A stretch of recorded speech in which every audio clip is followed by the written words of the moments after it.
సాధించాం. మళ్ళీ ఫారెస్ట్ అధికారులు ఉన్నారు. నిన్న కాక మొన్న కలెక్టర్ ఆఫీసులో రివ్యూ మీటింగ్ లో కూడా మన సంఘం మన పార్టీ పాల్గొని ఇదే రామకృష్ణ వచ్చాడు, దామోదరు, బాబన్న అందరం కూడా మాట్లాడిన దాంట్లో ముఖ్యమైన అంశాలు సిరికొండ భూములు, గడికోల భూములు.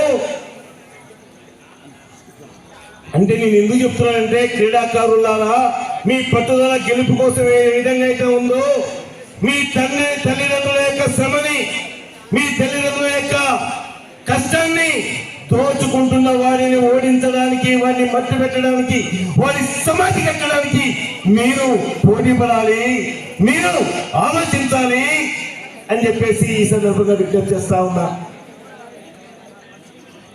అందుకనే పేదరికం పోవడానికి, కులాలు మతాలు లేకుండా మనుషులందరూ సమానం గౌరవంగా బతకడానికి ఈ ఎర్రజెండా పార్టీ నిత్యం ఆలోచిస్తుంది.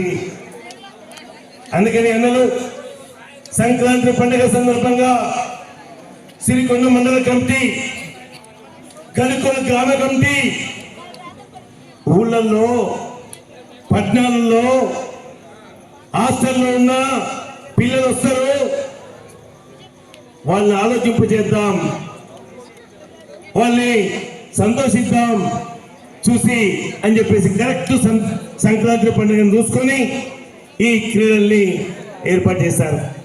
అందుకనే కమ్యూనిస్టు పార్టీ కార్యకర్తలు దేనికి భయపడరు. మా బాధను ఇక్కడ కూర్చున్నాడు, అనేక రకాల కష్టాలు పడ్డాడు, కానీ జెండాను వదిలిపెట్టలేదు, ఇంటికి తాళం వేసినా వదిలిపెట్టలేదు, కులం బంద్ చేసినా వదిలిపెట్టలేదు. కామ్రేడ్ రమా, పిఓడబ్ల్యూ, అట్లాగే ఈ వేదికపై ఉన్న సిపిఐఎంఎల్ మాస్లాండ్ నాయకులు, అట్లాగే గ్రామ ప్రథమ పౌరుడి మాజీ కుటుంబ సభ్యులు, మిత్రుడు శ్రీనివాస్, అట్లాగే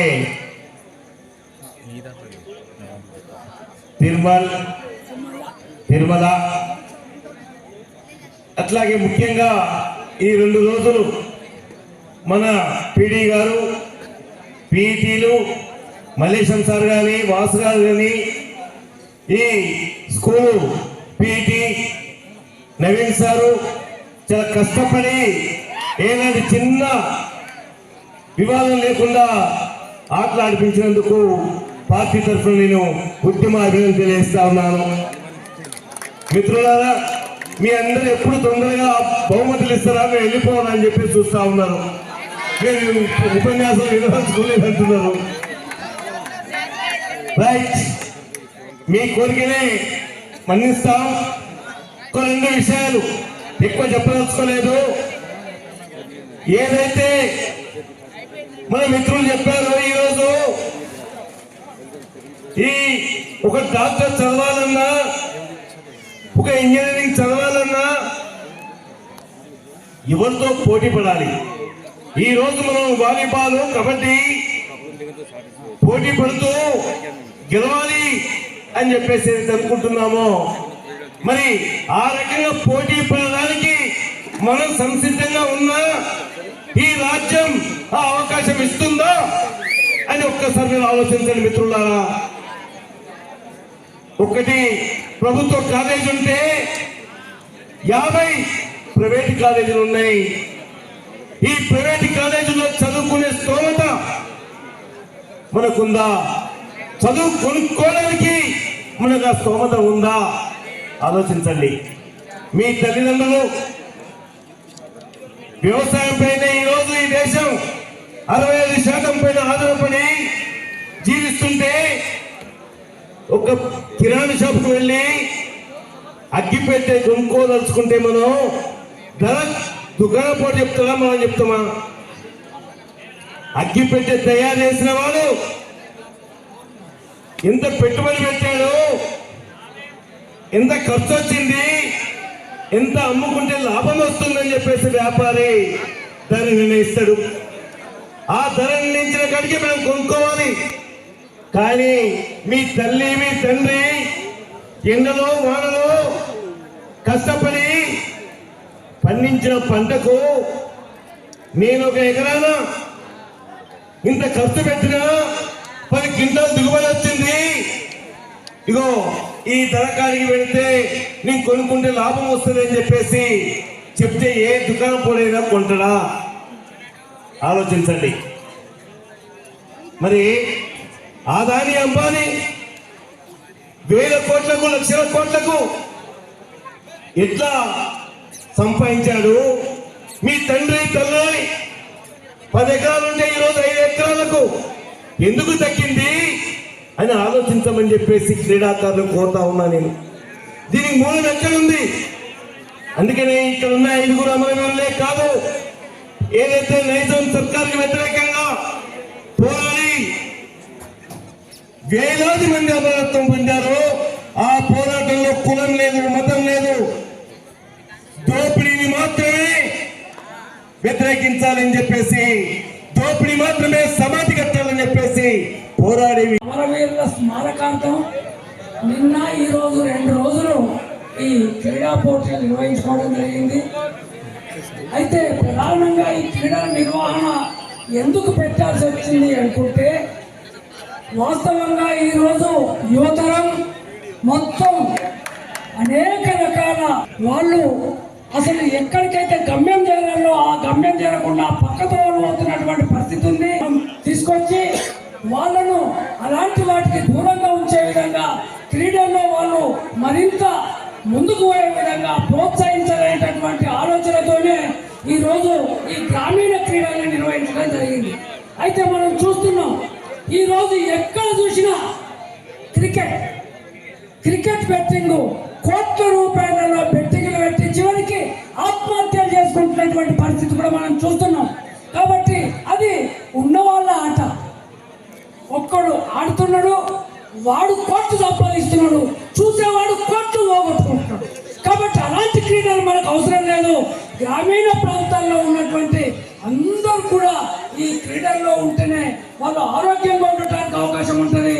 అదేవిధంగా వాళ్ళు ఫిట్నెస్ కూడా ఉండటానికి అవకాశం ఉంటుంది. ముఖ్యంగా నేను చెప్పదలుచుకునేది ఏంటంటే, యువకులు అనే వాళ్ళు ఇప్పుడు ఎట్లా ఉండాలంటే, దేశంలో ఏం జరుగుతుంది, అసలు దేశం ఎటు అవుతున్నది, మనం ఎక్కడున్నాం, మనం ఏం చేద్దామని చెప్పి ఆలోచించాల్సినటువంటి యువకులు ఈరోజు ఆలోచనతో లేరు. మీరు బిర్యానీ ఉంటే చాలు, ఎవరైతే వాళ్ళు ఎప్పుడు తిరుగుతున్నాం, వాళ్ళని తోక పట్టుకొని పోతున్నాం. ఇది కాదు మన జీవితం అంటే. దేశంలో ప్రతి ఒక్కరికి తిండి దొరికే విధంగా, ప్రతి ఒక్కరికి పని దొరికే విధంగా, చదువుకునే వాళ్ళకు విద్య దొరికే విధంగా ఉండాలి తప్ప చదువుకునే విధంగా ఉండకూడదు. ఈ రోజు చదువులు కొనుక్కుంటుంది తప్ప చదువు మనకు వచ్చేటటువంటి పరిస్థితి లేదు.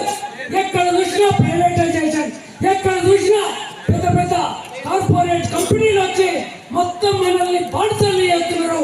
చివరికి గ్రామీణ ప్రాంతాలలో ఉన్నటువంటి భూముల్ని కూడా కార్పొరేటీకరణ కోసం ప్రయత్నాలు జరుగుతున్నాయి. కాబట్టి ఇలాంటి వాటికి వ్యతిరేకంగా ఆలోచించాల్సినటువంటి బాధ్యత ప్రధానంగా యువతరం మీద ఉంది. ఆ యువతరం ఆలోచించాలి, వీటికి వ్యతిరేకంగా ఉద్యమాలు చేయాలి. అప్పుడు మాత్రమే మన బతుకుల్లో వెలువడడానికి అవకాశం ఉంటుంది. ఎందుకంటే మేము 77, 78లో ఈ కడుకోలకు వచ్చినప్పుడు అప్పుడు ఎంత వెనుకబాటు ఉంటుందంటే, అప్పుడు దొరలు ఉంటుంది, జీతగాళ్ళు ఉంటుంది, పని ఎక్కడ కూడా వాళ్ళకు చాకరీ చేసుకునే వెట్టి చాకరీ చేసే ఉంటుంది. కానీ ఈరోజు మనం అనేక విధాలుగా అభివృద్ధి చెందినాం. కానీ ఎందులోకి అభివృద్ధి చెందినాం? మీరు బిర్యానీలకు అభివృద్ధి చెందినాం. అది సరైన విధానం కాదు.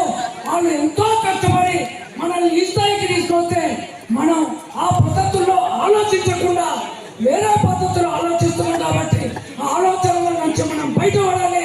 ఈ దేశంలో అందరూ 3 పూట్ల తిండి తినే విధంగా మనం కూడా ఆలోచించి అలాంటి ఉద్యమాలకు చైతన్యమివ్వాలని చెప్పి కోరుకుంటూ ఈ అవకాశం ఇచ్చిన మీ అందరికీ మరోసారి బంగ్లా బాజన్న, ఈ ప్రాంత నాయకుడు, ఈ ప్రాంత వాసి, రాష్ట్ర కేంద్ర స్థాయిలో రైతు కూలి ఉద్యమాల్లో తమకంటూ ఒక ప్రత్యేకత, రైతు ఉద్యమాల్లో కూడా ఒక ప్రత్యేకతని సంతరించుకున్నటువంటి ప్రభాకర్ అన్న, అట్లాగే ఈ ప్రాంత వాస్తవ్యులు ఉన్నటువంటి NRI గా ఉండి స్విస్ బ్యాంక్ CEO గా ఉన్నటువంటి శ్రీనివాస్ గౌడ్, అట్లాగే తిరుమల, వీళ్ళందరూ కూడా ఫస్ట్ అండ్ సెకండ్ ఆడబోయేటటువంటి క్రీడాకారులు పరిచయం చేసుకుంటారు. అట్లాగే మాస్ ల్యాండ్ డివిజన్ కార్యదర్శిగా ఉన్నటువంటి సీనియర్ నాయకులు, AUKS రాష్ట్ర కార్యదర్శి దేవారామన్న, వీళ్ళందరూ కూడా పరిచయ కార్యక్రమానికి వెళ్తారు. నిర్వాహకులు తోడుకొని వెళ్లాల్సిందిగా, అట్లాగే